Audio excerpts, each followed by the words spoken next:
Good evening and welcome to another episode of the What a Man podcast. I, of course, am your host, Ty Nichelle, and joining me tonight, again for the second time, is Mr. Charles Catlin. He's a singer, songwriter, producer, and all kinds of other stuff. Welcome back. What's down? I wanted to say thank you for wanting to come back again.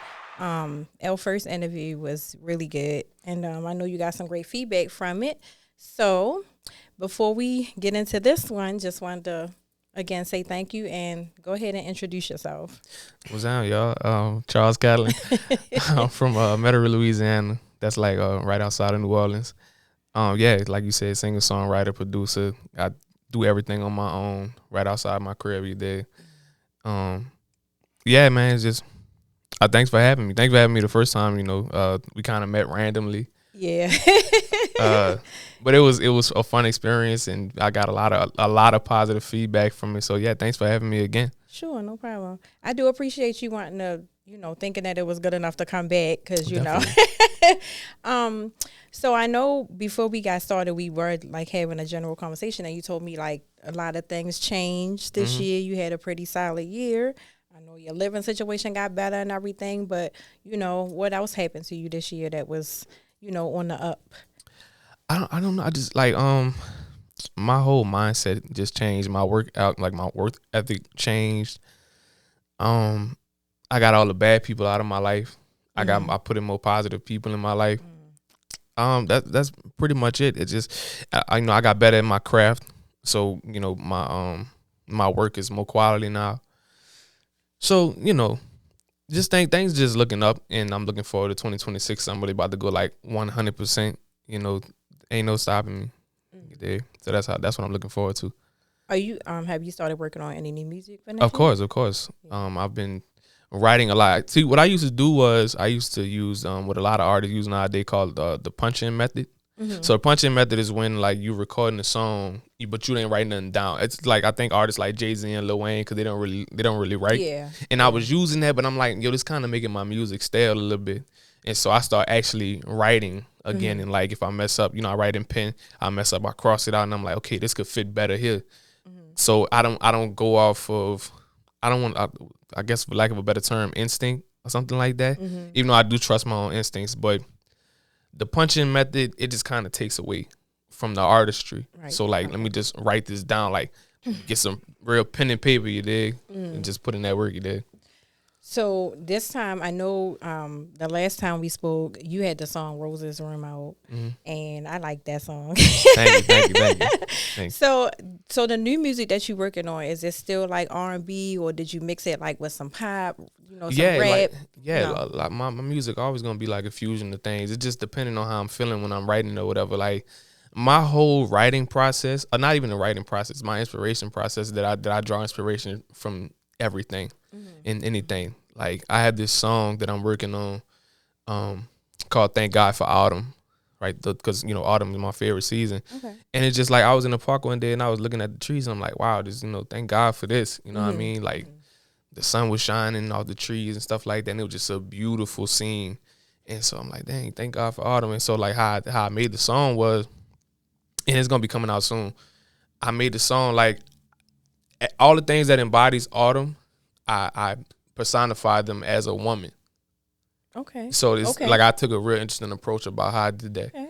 So yeah, a lot more writing, a lot more music coming. So when you write in music, like you said, you did the whole autumn thing, and it was like in reference to a woman. Like, what's your thought process when you're writing? Do you write off of life experiences, or is it like more so like manifestations? Like what's your writing process? Both. I write like, remember like you said, the whole Roses Room song. Like I said, I wrote that song off a cartoon that I watched. Like I was watching Steven Universe, and I just thought the concept of like entering a room and like anything that you state would manifest. I just thought that was so interesting. I'm like, so what if I had that type of power in this type of environment, but I use it to wish a person back into my life, and that's how Roses Room became. So that's Any collaborations that you might want to do in the near future with your music? Look, I'm open. I'm open to collabing, but look, a lot of artists are weird. A lot of artists are weird, and it's just like, what we doing here, bro? Like, what's going on or whatever. You know what?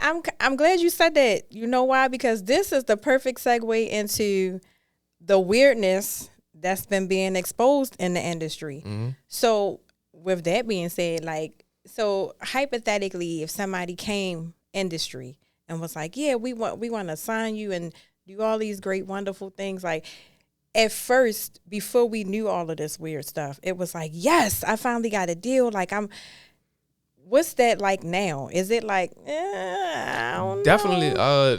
yeah, I'm not. What's his name? Who said this? I forget. The artist escapes my name, but he was like, "Yeah, man, I went through my career and I ain't sell my soul or my whole." And that's kind of what it is with me as well. Like, you not finna like the first podcast we did. I told you I peeped everything. It's like, you not finna pull a fast one on me, dog. Like, like my artistry is worth more than like just money in general. Like, the money would be good, but you know, the artistry comes first. You ain't about to just dangle some shiny keys in my face and expect me to just go for it. You know what I mean? Right. So it ain't nobody ain't about to do nothing weird to me. Cause this the camera right here. Cause try Jesus, not me. That's what it is. It's like, it's a lot of stuff going on in the industry. The weirdo stuff, the Diddy stuff, Lord have mercy, the After Streets movement, the Young Thug stuff. And it's like, are we losing sight of really what this really is about? Because it was those things. It was, so I'm confused because when the whole YSL thing was going down and it was like, oh, Gunna's out, and and I'm not gonna lie, I thought maybe it was a scheme that they had set up. Like, no, Gunna, you come out, you make the music because you make the money. Like, but then Thug comes home and it's like, no, he's a rat, and the world. They made the world think that he was a rat, but then he makes all this great music, and now he's not a rat. Like, everybody loves Gunna, and it's like, F Thug because it's Gunna now. It's like, so it's like, what are we doing this for? Like, it's supposed to be about the music anyway. You know what I'm saying? So it's just like, what is this about? I don't know. I just I think it boils down to, like, it's kind of like a clout thing. A little bit, like, all right. Remember when 50 Cent and Rick Ross was beefing, and that whole information about him being a correctional officer came out. Yeah, what does it matter? Right. What does it matter if he was a correctional? Like, I get it. I get what you're saying. Like, not what you're saying, but I get what they saying that live your raps. But why? Like, ain't TK in jail like forever now? Yeah. Like, TK killed somebody and rapped about it. Why would you do that? Right. You got what's his name? YMW Melly. Melly, yeah. He also killed somebody and then sung a song about it. Why would you do that? Like, I get living your raps and stuff like that, but like, it just is dumb to me or whatever. It's on a little bit. I do think it is because to me it's like a double standard. It's like, this is not your life, but we want you to rap a certain thing. But then, so if I come out and I'm rapping about, okay, I might have stabbed somebody or something like that, but then later on down the line, I get into a beef and somebody pull my card and they find out I really didn't do it. Now y'all hate me. So it's like, okay, so what do you want me to be? Do you want me to be me, or do you want me to be this person that stabbed somebody? So that's why I said this stuff is like, it's double-sided. Like, it's crazy. Yeah, you just trying to, hold people to this standard. And it was crazy. A lot of people try to do that, like, oh yeah, you ain't living your raps. You don't live what they live either. Like, you're not in the streets with them dudes or whatever. Like, Lil Durk. I remember I was on his Instagram, and it was a bunch of palm colored people under his picture talking about, yeah, you're putting out a lot of content, but you still ain't Slide for Vaughn. You not from Chicago. What you mean you didn't slide for Vaughn? What you mean slide for Vaughn? Like, you don't live that life, but like, you get amped up by the comments and the social media and stuff like that. And I think a lot of what it boils down to is that people just want a show and people just want to be entertained and stuff like that. And misery loves company. Of course. You know what I mean? Like they want to see you put in this, this harsh predicament because they want to be entertained. They love to see your downfall. It's like you see somebody who do so much good or has such a platform. If that's your state of mind, you would love to see them be tore down because it's like, look at Michael Jackson. Yeah. You know what I mean? Yeah. Look at Diddy. I feel like he did a lot of that shit. But yeah. Yeah, you just love to see them get thrown under the bus and get caught for something.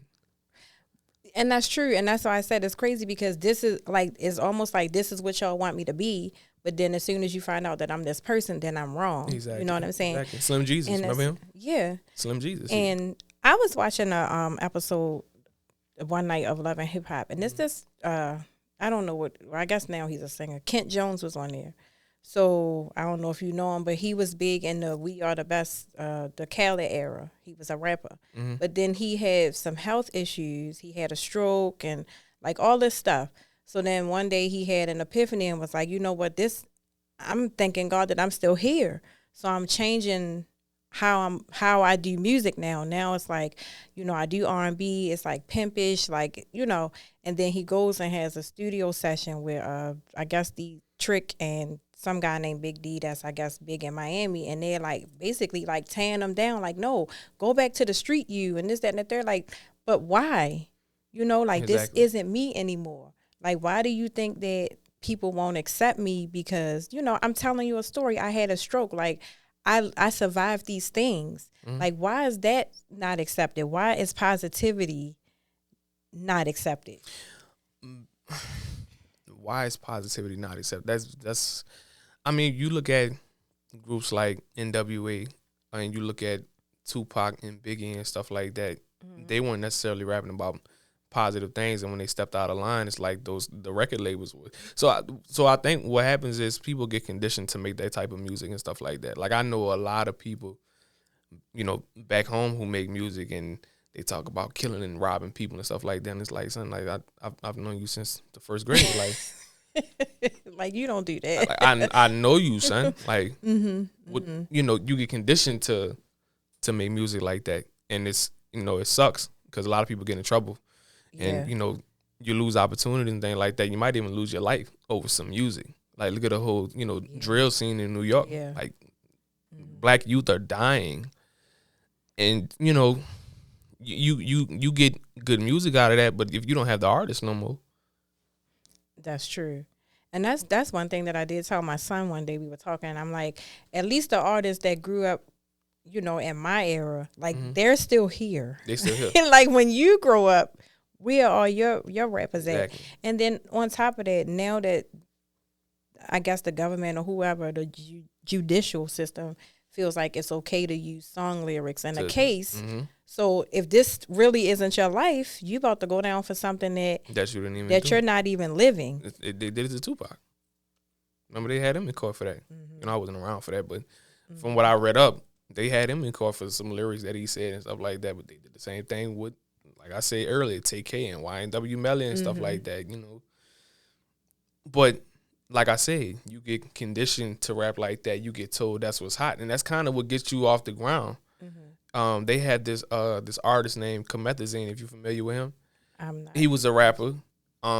And what got him off the ground is rapping about the street stuff and being all wild and crazy and stuff like that. And then he went away for a while and he came back as a jazz artist. So sometimes it's a platform thing as well. Mm-hmm. Mm-hmm. And it sucks that's what it is. And we have the the power to change that around. It's just like it's about support as well. So you do R&B mostly, right? Mostly. So when it comes to that, is there like a boundary that you have? Because sometimes some people make R&B where it's like it's soft, like melodic, maybe like meditation music or just love music or just but then there's raunchy sex, and stuff like that. And if that's not really your vibe, but somebody's telling you like, no, you have to make this kind of R&B for us to even look at you, like, what's your boundary? Well, most of the furthest I don't do in my music, like if you probably heard, I don't curse in my music. Right. But like, if they say, "Oh, you have to do this," then I can artistically find a way to work around that.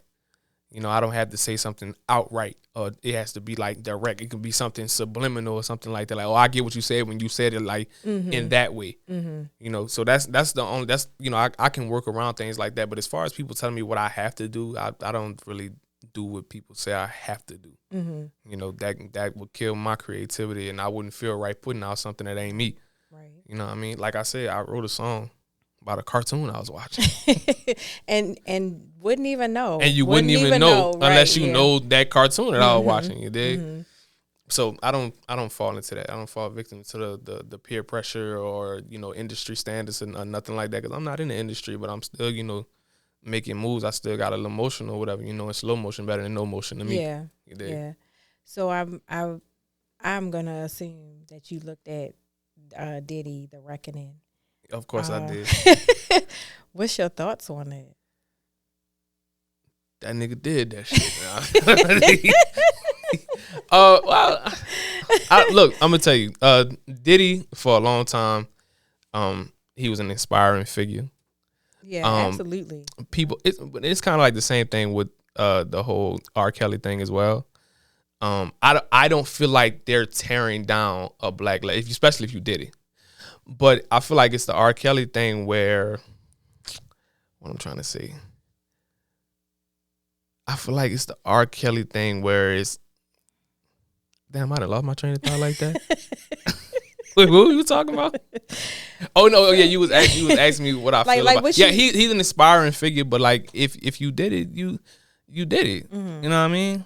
And like we've heard these stories for years. That's what I was about to say. We've heard these stories for years about Diddy and people like R. Kelly, and it's like the world is just getting. And I'm talking about us as black people. Yeah, of course. We've heard these stories for years, and it's like now we have this documentary that kind of, you know, puts them all in one place, and like, you know, here goes this track record, and he's been doing this stuff for years. Like, you know, in the documentary it was saying, you know, I kind of got famous off of trauma. Well, you kind of always done that. Yeah. Now that we look back at it. Yeah. You know what I mean?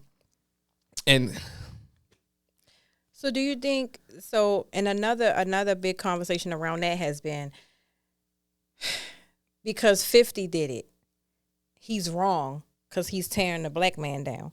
So it's another black man tearing down another black man. But if, I don't know, Charlie Sheen would have did it, I don't know, maybe. You talking about producing? Like, yeah, like he was the one who made sure that it got out there, you know, because he's another black man that's pretty much in the industry. Everybody has a problem with it because he's a black man. But those other people do that to us all the time. All the time. And nobody ever says anything. So in your opinion, do you think 50 was wrong? For, you know. Look, 50, we know 50. 50 is 50. And he's always done stuff. You talking about tearing the black man down. 50 is ruining people's careers. like we don't even look at Ja Rule. First of all, look what he did to Ja Rule. And musically, Ja Rule had a better career than 50 Cent. If you just look at overall, like, go back and look at the numbers, look at the charts, all that stuff. I might be a little biased only because I'm a huge 50 fan. Yeah, I like 50 Cent too. But Ja Rule, he was kind of like setting himself up to try to be the next Tupac as far as we rapping and we putting singers on the hook. Okay. So he was kind of like, you know, the thug aesthetic and wearing the bandana with the bald head and tattoos, stuff like that. But I'm making love records and stuff like that. So he was kind of, but here comes 50. Like, we going, you know, you do a concert, I'm going to buy out the whole first row and stuff like that. He's been doing stuff like that. So I don't understand how anybody could be mad at 50 for what he did to Diddy. And I hate this whole, like, you know, we going to be mad at the person speaking out instead of the person who doing the actual actions. I hate that so much, you know, because I know people who deal with that in families and stuff like that. Like, we going to be mad at you for speaking on it. We're not going to be mad at the guy who actually did it to you. Right. And what's also interesting to me is, now I do, and because you got to be careful how you say things in this old sensitive world these days, but I don't see the difference between what Diddy did and what R. Kelly did. I mean, I think let me back up. There is a difference because the victims were younger. So That's 100% wrong. I'm gonna go out there and say that. But my only issue with all of this is, why isn't the handlers being prosecuted, or why aren't they being held accountable as well? Because R. Kelly's victims were kids. Yeah. But their parents were in on it. Some of them were. And one thing that kind of bothered me about the whole R. Kelly thing was when they came out with this documentary, The Surviving R. Kelly, one of the girls, she's a grown woman now, and I don't remember her name, she looked into the camera and said, I told my mother that I was going to Chicago to be with him. And she said, and that was it. My mother didn't say anything because she knew that once I put my foot down, then there was nothing you could do to stop me. Mm-hmm. So, granted, yes, R. Kelly is wrong for messing with minors. He's 100% wrong. But why is he being nailed to the wall so bad? Because these people obviously consented to this stuff. I mean, legally, if you under a certain age, you can't consent to nothing. Yeah. Well, true. So, but I think parents, that's true, and I think they should also go to jail and be prosecuted or whatever. Like, at least have they say in court and stuff like that for allowing their child to go, pretty much selling their child off to R. Kelly. Yeah. But sometimes when I hear people, like, not saying that you saying this, but a lot of the time, when I hear people that say, oh, the parents should be in jail and stuff like that, which is true, I feel like they're using that as a shield to not hold R. Kelly accountable.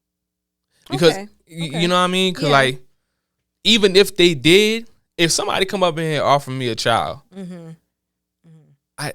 no. You know better, right? No. Like, what you talking about? Like, I'll give you my daughter, she might be 17, but she got ass. I don't care. Yeah. I don't know. And I'm about to call the police on you. Hey. But no, I mean, I get what you're saying. Mm-hmm. But I'm not, well, as far as me, because I can't speak on other people, it's not a shield. But my whole thing is, it's just like being in a car. It's for y'all, but only one of y'all are holding the drugs. Mm-hmm. Everybody's going to jail until we sort this out, is all I'm saying. No, you absolutely right. So, of course, he's going to do the time because he's all the way wrong. He's wrong. Let me say that again. Let me look in this camera. He is wrong, 100% wrong. But I, as a parent, and I'm saying this because, and I don't know if it's different, I got a letter saying that I could go to jail because my son missed 5 days of school. That's true. You see what I'm saying? But you can't go to jail for selling off your child to exactly a borderline trafficker. That's what I'm saying.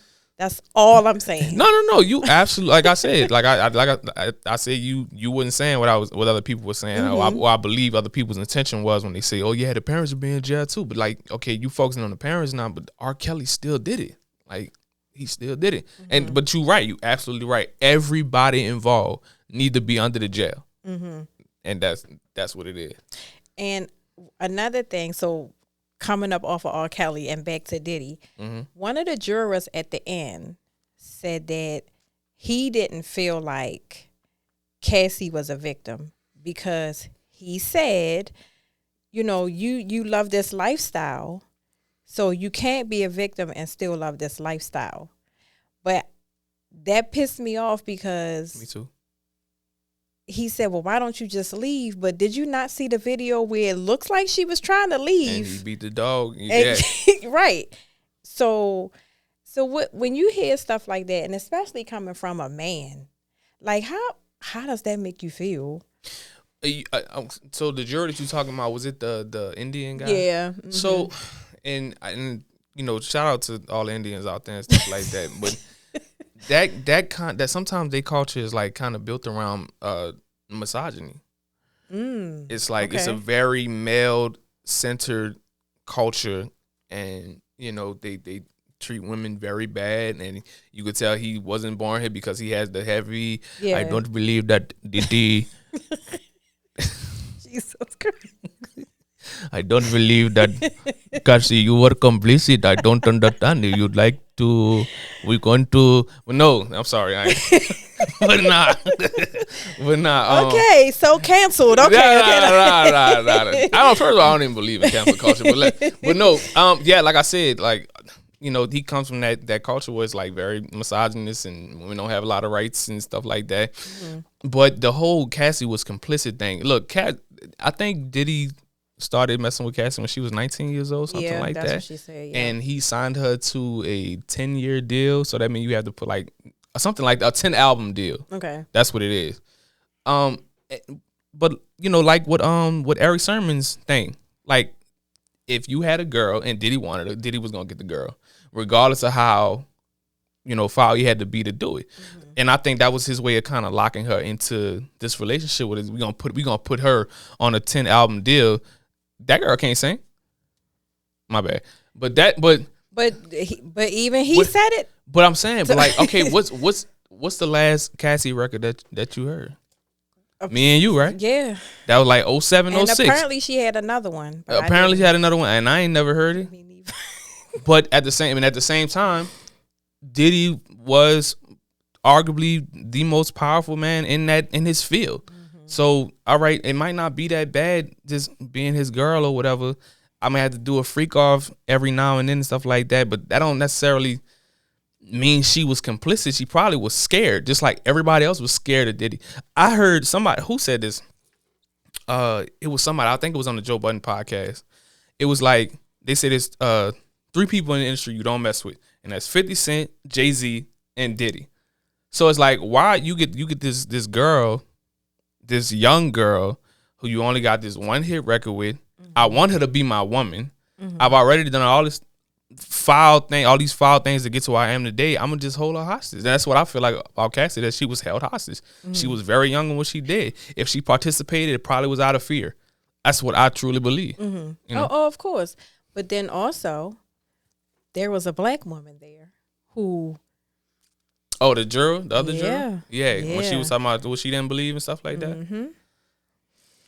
Oh, mercy.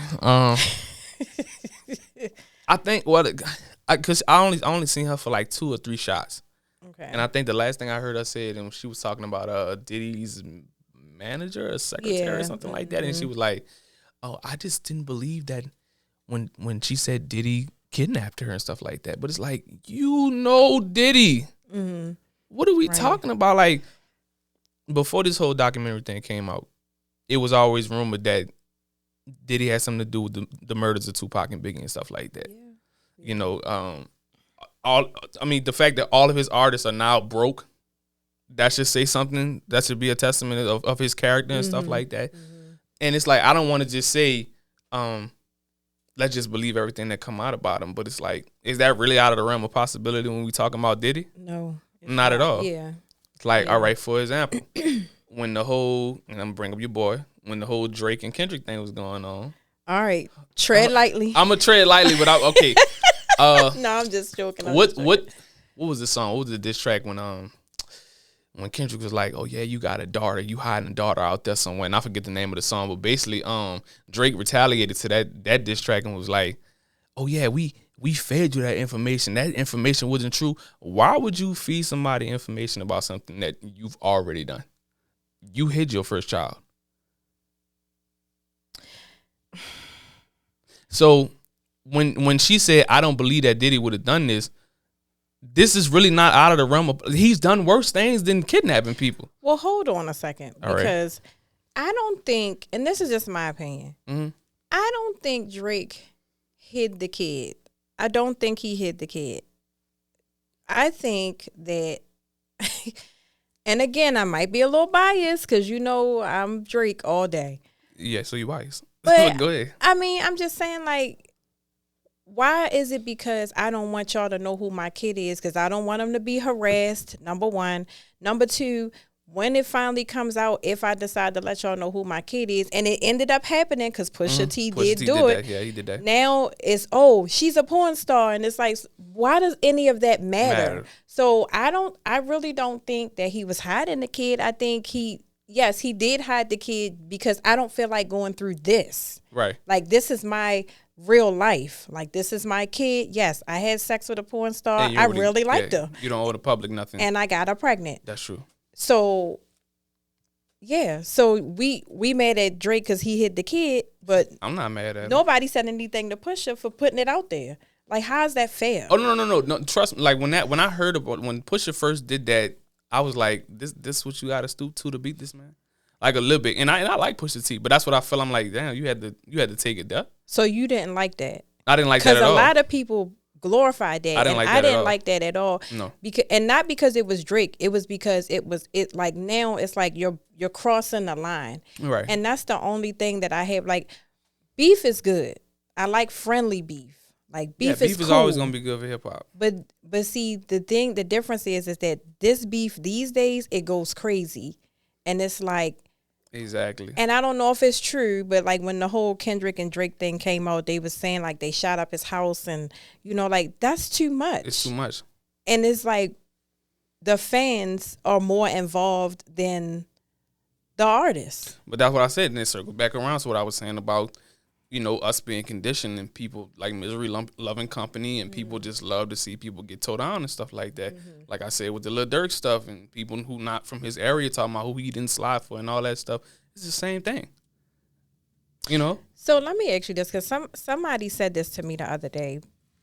When the Kendrick, and it was supposed to be J. Cole beef, and when this kicked off, Cole bowed out gracefully. Mm-hmm. Somebody that I was having a conversation with said that they didn't like that. They were upset with him for bowing out gracefully. Would you have liked to have seen him participate in that, or do you think he did the right thing by it? Of course, I would have loved to see him participate in that. But Why? no, I didn't. Because I just want to see people rap. I loved it. Like that whole back and forth and stuff like that. Like, okay, the whole Kendrick Lamar calling Drake, a PDF. Let's just say that. I kind of didn't like that either. Mm-hmm. Like, it's like, if we gonna keep this music or whatever, and you talking about what the culture feeling and stuff like that, why you had to go and call that man or whatever? Like, if it was somebody on his crew, that's different, because he said Baca got a weird case. Why is he around? Okay. You know what I mean? Yeah. So, but this is a diss track towards Drake. So now when we hit his Certified Lover Boy Certified, now we think everybody talking about Drake. You know what I'm saying? Mm-hmm. So I didn't like that either. But I just want, like I said, I just want to see people rap. That's the whole when because I heard the original track with J. Cole, and then he bought it. I'm like, what's going on? Like this was your chance, because if you go back and look at J. Cole's history, he was in the he was the big three. Yeah. And he was fighting for that spot, getting rejected and stuff like that from Rock Nation, sitting outside trying to talk to Jay-Z and stuff like that. And you trying to prove that you in this circle or whatever, because on the sideline, he had been competing with Kendrick for years. Okay. Not like, I'm going to throw, they kind of threw jabs at each other and stuff like that, subliminally and stuff like that. But he was trying to be in that running to be like, okay, I'm top dog. This is your opportunity to prove that you was top dog. And you bowed out, which is so not hip hop. Mm-hmm. That's so not hip hop. Like, it would have been better if you just said nothing at all. And you still would have, either way, you would whether you would have lost or bowed out or not said anything at all, you would have took an L. The best thing he could have did was said something. Because people going to be mad at him forever about that stuff. They're like, man, well, So the world said that Kendrick won. So did he win because of the lyrics, or did he win because he had a catchier song? He won because he had a better record. The song was catchy. Yeah, because like let's not. Drake is a. So lyrically, he didn't win. He just won because the song was better. I think the song was better, and I think people are kind of tired of Drake as well. Why? Okay. So people are tired of Drake. But when Drake linked up with Kendrick, Rick, all these people, Metro, Future, all these people, and he did things for them. Like, some of these people had the biggest songs of their careers because Drake was attached to it. Exactly. So why are we tired of Drake? Because of the shenanigans that he did outside of the music. Like, the whole sleeping with Wayne girl, all the stories that came out about Drake. Stuff that Diddy did. Yeah. So So, but it's the same. Like it's the same reason why people are at Diddy now when we act like he was like when he pretty much hijacked the Black excellence movement and made it. You know, it said it about artistry and creativity and coming together. He made it about capitalism. You know what I mean? so why are we mad at Drake? Because ultimately, he slept with Lil Wayne's girl. They still cool. Mm-hmm. So why we mad with him? Well, why y'all mad with him? Because I'm not mad at Drake. I'm not finna sit here and act like I don't listen to Drake no more or something like that. Even though I'm a bigger Kendrick fan, I'm not finna sit there like I'm mad at Drake or anything like that. It's just like when people hear things and people see how you move and stuff like that. Even if you got the records and you got the clout and everything like that, when they see an opportunity to take a shot at you, when you show them that weak spot, people gonna take that shot and they gonna try to tear you down. That's why people are mad at Drake. Just like I said, this the outside stuff that he did outside of music, and that's why people. It's like I hate to just keep name dropping people, but you a fan of wrestling? I used to be, yeah. Okay. I stopped watching when Stone Cold Steve Austin. Right. So one of before he passed away, one of Hulk Hogan's last appearances was on Monday Night Raw, right? Mm-hmm. He got booed out the building, right? Okay. He was booed out the building, and people was like, "Oh, they only booing him because he's a Trump supporter." Wrong. They booing him because wrestling is a choreographed sport. That's why you can't bet on it and stuff like that because it's all pre-made and stuff like that. But he was a union buster. People to get health care and equal pay and stuff like that. He was like, no, I want to be the top dog. We gonna shut all that down. Mm-hmm. He wouldn't put people over.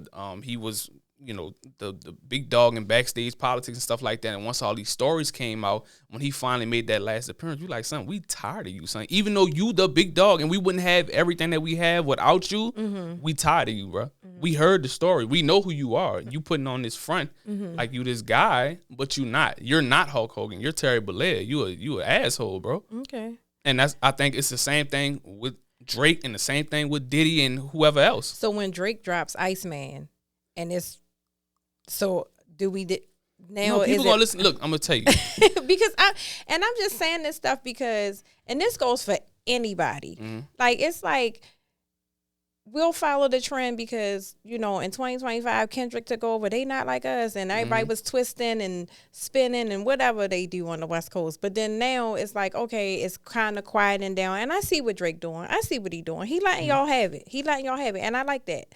I don't have too much to say. I'm just going to drop this album, whatever. Right. So, and I think when he drops the album, this is just my opinion. I think people are going to be looking for him to address certain things, Definitely. Which I don't think he's going to do. So, if he doesn't address these things, because he's already tried to address them and people gave him backlash for it. Like when Kendrick did the Pop Out show. And LeBron James and all of them was there, and then Drake dropped that track like, yo, I'm sad or whatever, cause y'all, and he's like, man, you a sensitive, because he's tried to address these things or whatever, like, yo, you lost, let it go. But remember, it's the same thing with Meek Mill when him and Drake were beefing. Yeah. And after Drake dropped, what's the song? Charged Up. No, not Charged Up. Back to Back. Oh yeah. He dropped Back to Back, and that kind of like killed Meek Mill's momentum for the years after that. Meek Mill kept trying to drop diss tracks on Drake. He's like, dog, you let it go. You lost. It's the same thing with Drake. Mm-hmm. You lost, bro. This I get it. You let it go. And the only way he can recover is he just keep consistently dropping great music, which I know he's capable of because he's musically inclined. Yeah. That Iceman snippet is I can't wait for Iceman to drop. I can't wait for Iceman to drop. That's I don't even know where he got that sample from. I've been like, yo, where is this Iceman? It's probably some stuff that he made up. You know what I mean? And got a choir or something like that in the singer. But I can't wait for that album to drop or whatever because I'm gonna listen to it. But he's not gonna address them because he don't do that. I don't think he should. I think he should just let y'all have it and be like, all right, he won, cool. Back to what I'm doing. And I think people will respect him more if he did that. Okay. That's fair. People respect him more if he's like, yeah, he got that. Fair. All right, you got it, bro. So is there such thing as R&B beef? Is there such a thing as R&B beef? Would you participate if it Yes. did come down? How? I would participate. You sing the stuff? Yeah. You ever heard what's that song? I think it was "Throw It in the Bag," right? Wild a Dream. It was one of these songs. Oh. That song was a diss track to Lil Wayne. For Nivea. Oh, really? Yeah. It was one. It was "Throw It in the Bag" or something like that. It was one of them dream songs, but that song was direct. Yeah, you can sing a diss track. You can sing a diss track. What do singers beef? Besides women, what else can y'all beef about? More women. That's who got the most girls? And who's got the most girls? That's whoever got the most girls. That's who win. Okay. That's what R&B is about, y'all. It's not. Yeah, I know. But I'm saying that's pretty much what we could beef over, because it's not nothing that you could really address outside of like love or heartbreak that people be interested enough to really like listen to something like that. Because how you gonna, if you sign a bad deal, how you gonna sing about signing a bad deal? Unless you make it, like I said earlier, you find a curvature or you find a way to work around that. Yeah. And make it some, he was talking about this when he said this. That's the only way. But other than that, it's mostly we gonna beef about these girls.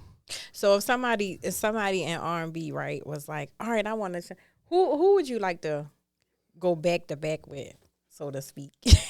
Go back. Jacquees. Why? I can't stand Jacquees. Why? He. Why y'all hate on Jacquees so much? I Because like Jacquees. Is it because he doesn't because he does covers? Is it that, or because I think Jacquees is a good singer, and there are some songs that Jacquees has on his own that I like. But then he also does his covers that are great. But you don't think so? What? You don't think so? What? Okay. So, did you hear? Because I hate to do that. Like, cause if I ever make it big or something like that, I don't want me and Jacquees to be into it and nothing like that. Cause I really was trying not to. Man, I don't like this. But no, it's just Jacquees. He comes off. He's very confident. Okay. But I think he's overconfident in his actual like singing ability. Okay. And it kind of like, come on, dog, you trying to cover Dirty Diana, son? Now that I didn't know. Like, go listen to that Dirty Diana cover. Like, come on, dog. That does not sound like something that he could cover. No, He tried to. I will agree. He tried to cover Usher's Climax as well. Pause, cause it ain't sound right, but it just didn't sound good. But you got all these covers, and you acting. I just don't like. When Mary J. Blige first came out, she did a lot of covers, and I'm like, why are we regarding this as like a classic and these other people's songs? But it's the same thing with him. But then Mary went on to be great in her own right, like extremely great, a legend. Yes. But then you got him, and it's like, I don't think you got a big head on your shoulders to be, and I don't think nothing wrong with that. It's just like the execution wasn't there for you to be like, I'm him. I like Jacquees. I think Jacquees doesn't get the push as far as promo that he should get. But I like Jacquees. I mean, he promote himself, man. Go out there and embarrass himself. Well, hopefully Jacquees see this, because I would love to see that back and forth. And he got every right to just crap on me from a height so high that I would think God himself took a dump on me. But hey, I'm not the only one saying this stuff. You know what I mean? Well, with that being said, I just wanted to say thank you again for coming. This conversation was better than the first one.